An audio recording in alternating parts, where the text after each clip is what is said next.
고요하고 거룩한 성탄의 계절이 다가오고 있습니다. 이 시간, 잠시 세상의 소음에서 벗어나 주님의 탄생이 지닌 깊은 의미를 함께 묵상하고자 합니다. 만약 오늘 이 이야기가 여러분의 마음에 작은 울림을 준다면 하나님의 은혜를 나누는 마음으로 이 영상을 주변 분들과 공유해 주십시오. 여러분의 작은 나눔이 누군가에게는 큰 위로와 빛이 될 수 있습니다. 이 말씀을 듣는 모든 분들의 삶에 하나님의 축복이 가득하기를 기도하며 오늘의 이야기를 시작하겠습니다. 매년 성탄절이 되면 우리의 마음과 시선은 베들레헴의 한 마구간으로 향합니다. 우리는 들판의 목자들, 동방에서 온 박사들, 그리고 천사들의 이야기에 귀를 기울입니다. 특히 아기 예수를 품에 안은 성모 마리아의 모습은 성탄 이야기의 중심을 차지하곤 하죠. 하지만 그 곁을 묵묵히 지키고 있는 한 사람을 우리는 종종 잊어버리곤 합니다. 마치 연극 대본에서 이름이 지워진 배우처럼 말입니다. 바로 예수님의 육신의 아버지 요셉입니다. 어느 주일학교에서 성탄절 연극을 준비하고 있었습니다. 공연을 하루 앞둔 오후, 연극 감독에게 전화 한 통이 걸려왔습니다. 요셉 역할을 맡은 남자아이가 독감에 걸려 무대에 설 수 없게 되었다는 어머니의 전화였습니다. 감독은 잠시 고민하더니 이렇게 말했습니다. 지금 와서 다른 아이를 구하기는 너무 늦었군요. 어쩔 수 없죠. 이번 연극에서는 요셉 역할을 그냥 빼도록 합시다. 그리고 그들은 정말로 연극에서 요셉을 지워버렸습니다. 아마 그 연극을 본 대부분의 사람들은 요셉이 없었다는 사실조차 눈치채지 못했을 겁니다. 이야기가 마치 우리의 모습과 같지 않습니까? 우리는 성탄의 이야기에서 너무나 쉽게 요셉을 지워버립니다. 하지만 잠시 멈추어 생각해 보십시오. 전능하신 하나님께서는 당신의 독생자 예수 그리스도를 이 땅에 보내시면서 그 아들의 육신의 아버지를 선택해야 하셨습니다. 이 세상의 수많은 남자들 가운데 하나님의 시선이 머문단 한 사람이 바로 요셉이었습니다. 그는 우리 주 예수 그리스도의 지상에서의 아버지였고 성모 마리아의 거룩한 여정에 동행하며 그녀를 보호하도록 선택받은 사람이었습니다. 인류를 구원하시려는 하나님의 위대한 계획이 자신의 피가 섞이지 않은 아이를 기꺼이 자기 아들로 키우려 했던 한 남자의 순종에 달려 있었던 것입니다. 성경은 요셉에 대해 많은 것을 이야기하지 않습니다. 그래서 우리는 그가 어떤 사람이었는지 자세히 알지 못합니다. 하지만 몇 가지 단서를 통해 그의 모습을 그려볼 수 있습니다. 그는 가난한 사람이었을 것입니다. 마리아와 함께 성전에서 제물을 바칠 때 그들은 가난한 이들을 위한 제물인 산비둘기 한 쌍을 바쳤기 때문입니다. 우리가 성경에서 요셉을 처음 만나는 것은 가브리엘 천사가 마리아를 찾아왔던 기록에서입니다. 누가복음은 이렇게 증언합니다. 여섯째 달에 천사 가브리엘이 하나님의 보내심을 받아 갈릴리 나사렛이란 동네에 가서 다윗의 자손 요셉이라 하는 사람과 약혼한 처녀에게 이르니 그 처녀의 이름은 마리아라. 천사가 마리아에게 성령으로 잉태하여 메시아의 어머니가 될 것이라고 알린 후 성경은 마리아가 서둘러 길을 떠나 사촌 엘리사벳을 찾아갔다고 기록합니다. 그리고 석 달 뒤 그녀가 다시 나사렛의 집으로 돌아왔을 때 그녀의 배는 이미 불러오고 있었습니다. 임신 3개월의 모습이었죠. 그리고 이제 요셉이 그 사실을 발견하게 되는 순간이 다가옵니다. 마태복음 1장 18절은 이렇게 말합니다. 예수 그리스도의 나심은 이러하니라. 그의 어머니 마리아가 요셉과 약혼하고 동거하기 전에 성령으로 잉태된 것이 나타났더니 이 구절을 제대로 이해하기 위해서는 당시 유대 사회의 결혼 문화를 알아야 합니다. 오늘날 우리의 문화와는 사뭇 달랐기 때문입니다. 당시 유대의 결혼은 크게 세 단계로 이루어졌습니다. 첫 단계는 부모들끼리 자녀의 배우자를 정하는 것이었고, 두 번째 단계는 정혼이었습니다. 이 정혼은 오늘날의 약혼과는 비교할 수 없을 만큼 무겁고 진지한 약속이었습니다. 정혼한 남녀는 약 1년 동안 각자의 집에서 부모와 함께 살며 결혼을 준비했지만 법적으로는 이미 부부로 간주되었습니다. 만약 이 기간에 정혼을 깨면 그것은 이혼으로 여겨질 만큼 중대한 일이었습니다. 요셉과 마리아는 바로 이 정혼한 사이였습니다. 결혼 선물도 오갔고 친척과 친구들 모두가 그들의 결혼을 기다리고 있었습니다. 바로 그때 성경은 차가운 한마디를 던집니다. 성령으로 잉태된 것이 나타났더니 한 남자의 입장에서 이 순간을 상상해 보십시오. 얼마나 끔찍하고 가슴이 무너져 내리는 순간이었을까요? 자신이 평생을 함께하기로 맹세한 정결하고 덕이 있는 여인이라고 믿었던 약혼녀의 배신. 요셉은 엄청난 충격과 고뇌에 휩싸였습니다. 마태복음은 이어서 요셉의 딜레마를 보여줍니다. 19절입니다. 그의 남편 요셉은 의로운 사람이라 그를 드러내지 아니하고 가만히 끊고자 하여 요셉은 의로운 사람이었습니다. 율법에 따르면 정혼한 여인이 부정을 저질렀을 경우 돌에 맞아 죽게 되어 있었습니다. 의로운 사람으로서 요셉은 이 죄를 그냥 묵인할 수 없었습니다. 그것은 그의 신앙과 인격에 반하는 일이었습니다. 하지만 동시에 그는 마리아를 사랑했고 그녀를 공개적인 수치와 죽음으로 내몰고 싶지 않았습니다. 그의 마음속에서 정의와 사랑이 치열하게 싸우고 있었던 것입니다. 그래서 그는 고통스러운 결정을 내립니다. 조용히 아무도 모르게 파혼하기로. 마리아의 생명과 명예를 지켜주기 위한 그의 마지막 배려였습니다.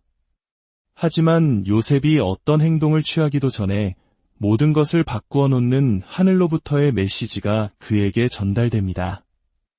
우리도 살아가면서 가장 절실한 순간에 하늘의 음성을 들을 때가 있지 않습니까? 때로는 성경 말씀을 통해, 때로는 설교를 통해, 혹은 믿음의 동역자의 한마디를 통해 아, 이것은 하나님께서 내게 주시는 말씀이구나 하고 깨닫는 순간들 말입니다. 요셉이 이 모든 일로 깊은 고뇌에 잠겨 있을 때 하나님께서 그를 찾아오셨습니다. 20절은 이렇게 기록합니다. 이 일을 생각할 때에 주의 사자가 현몽하여 이르되 다윗의 자손 요셉아, 내 아내 마리아 데려오기를 무서워하지 말라. 그에게 잉태된 자는 성령으로 된 것이라. 깊은 잠에 빠진 요셉의 꿈에 하나님의 천사가 나타난 것입니다. 흥미롭게도 성경 전체를 통틀어 요셉이 남긴 말은 단 한마디도 기록되어 있지 않습니다. 우리는 그의 목소리가 어떠했는지, 그가 무슨 말을 했는지 전혀 알 수 없습니다. 하지만 반대로 하나님께서는 총 4번에 걸쳐 꿈을 통해 요셉에게 말씀하셨습니다. 첫 번째 꿈에서 하나님은 마리아를 아내로 맞이하는 것을 두려워 말라고 하셨습니다. 두 번째 꿈에서는 헤롯 왕이 아기를 해치려 하니 이집트로 피하라고 명령하셨습니다. 세 번째 꿈에서는 헤롯이 죽었으니 다시 고향으로 돌아가라고 하셨고, 네 번째 꿈에서는 고향이 아닌 나사렛으로 가서 살라고 지시하셨습니다. 하나님께서는 인류 역사의 가장 중요한 순간에 가장 중대한 변화의 시작점에서 당신의 뜻을 전달하기 위해 요셉의 꿈을 사용하셨습니다. 이것이 얼마나 중요한 일이었으면 단 한 번이 아닌 4번에 걸쳐 말씀하셨을까요? 하나님께서 우리의 삶에 개입하시고 당신의 뜻을 알리실 때 우리는 귀를 기울여야 합니다. 그 순간은 우리 인생의 방향이 결정되는 가장 중요한 순간이기 때문입니다. 천사는 꿈속에서 요셉에게 이렇게 말합니다. 아들을 낳으리니 이름을 예수라 하라. 이는 그가 자기 백성을 그들의 죄에서 구원할 자이심이라 하니라. 예수라는 이름의 뜻은 여호와께서 구원하신다입니다. 그 이름 자체가 그의 사명을 말해주고 있는 것입니다. 마태복음은 또한 이사야 선지자의 예언이 성취되었음을 상기시킵니다. 보라, 처녀가 잉태하여 아들을 낳을 것이요 그의 이름은 임마누엘이라 하리라 하셨으니 이를 번역한즉 하나님이 우리와 함께 계시다 함이라. 임마누엘, 하나님께서 우리와 함께 계신다. 죄로 인해 하나님과 멀어졌던 인류에게 하나님께서 친히 인간의 몸을 입고 찾아오셔서 우리와 함께 거하시겠다는 약속의 이름입니다. 이사야서 7장 14절의 예언은 보라, 처녀가 잉태하여 라고 말합니다. 여기서 쓰인 처녀는 그냥 한 처녀가 아니라 바로 그 처녀, 즉 하나님께서 태초부터 이 순간을 위해 지정하신 단 한 사람, 마리아를 가리키는 것입니다. 그리고 하나님께서는 바로 그 여인의 곁을 지킬 보호자로 요셉을 선택하셨습니다. 자, 이제 요셉의 반응을 보십시오. 24절과 25절입니다. 요셉이 잠에서 깨어 일어나 주의 사자의 분부대로 행하여 그의 아내를 데려왔으나 아들을 낳기까지 동침하지 아니하더니 나음의 이름을 예수라 하니라. 망설임이 없었습니다. 꿈에서 깨자마자 그는 즉시 순종했습니다. 천사의 명령대로 마리아를 아내로 맞아들였고 모든 결혼 절차를 밟았습니다. 그리고 아기가 태어날 때까지 마리아의 순결을 지켜주었습니다. 만약 그가 그렇게 하지 않았다면 후대의 비평가들은 예수가 동정녀 탄생이 아니라 요셉과 마리아 사이에서 태어난 아이라고 주장했을 것입니다. 하나님의 계획은 이토록 세밀하고 완전했습니다. 이것은 단순한 우연이나 특별한 상황이 아니었습니다. 이것은 기적이었습니다. 인간의 개입이 전혀 없는 오직 성령의 능력으로 잉태된 생명이었습니다. 하나님께서는 마리아를 통해 인류를 만지셨고 성령을 통해 하늘과 연결되셨습니다. 완전한 하나님이시며 완전한 인간이신 예수 그리스도만이 하나님과 우리 사이를 연결하는 유일한 다리가 되어 주실 수 있었기 때문입니다. 요셉, 그리고 마리아, 이 두 사람의 삶을 관통하는 하나의 단어가 있습니다. 바로 순종입니다. 우리에게 참 어려운 단어입니다.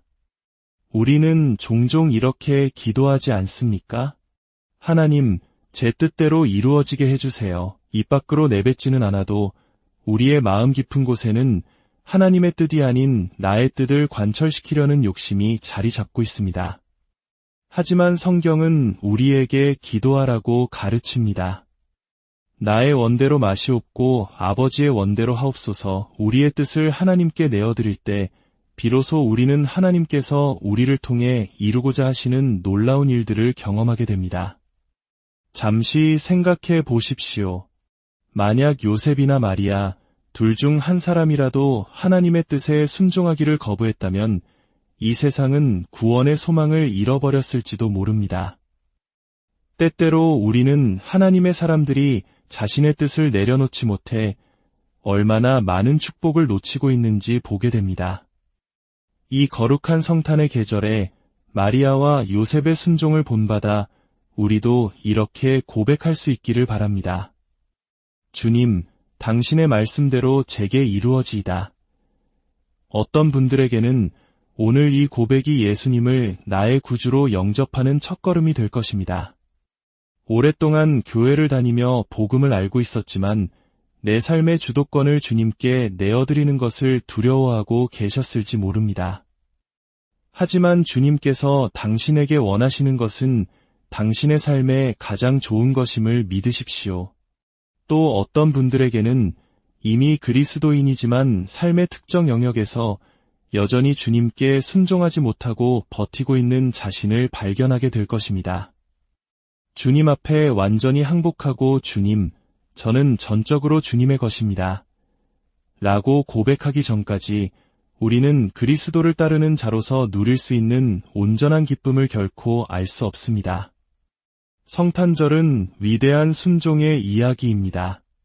하나님이신 예수 그리스도께서 하늘 보좌를 버리고 이 땅에 오신 순종의 이야기이며 평범한 목수 요셉과 시골 처녀 마리아가 자신의 모든 것을 내어드린 순종의 이야기입니다. 여러분이 지금 무엇을 꼭 붙들고 있습니까? 하나님께서 만지시는 것을 두려워하는 영역은 무엇입니까? 하나님보다 내가 더 잘할 수 있다고 생각하는 것은 무엇입니까? 오늘 그 모든 것을 주님 앞에 내려놓고 이렇게 고백하는 은혜가 있기를 바랍니다. 주님, 제가 졌습니다. 이제 모든 것을 주님께 맡깁니다. 이 성탄의 계절에 침묵 속에서 가장 위대한 순종을 보여준 요셉의 믿음이 오늘을 살아가는 우리 모두의 믿음이 되기를 소망합니다. 여러분과 여러분의 가정 위에 우리와 함께 하시는 임마누엘 하나님의 따스한 은혜와 평강이 가득하기를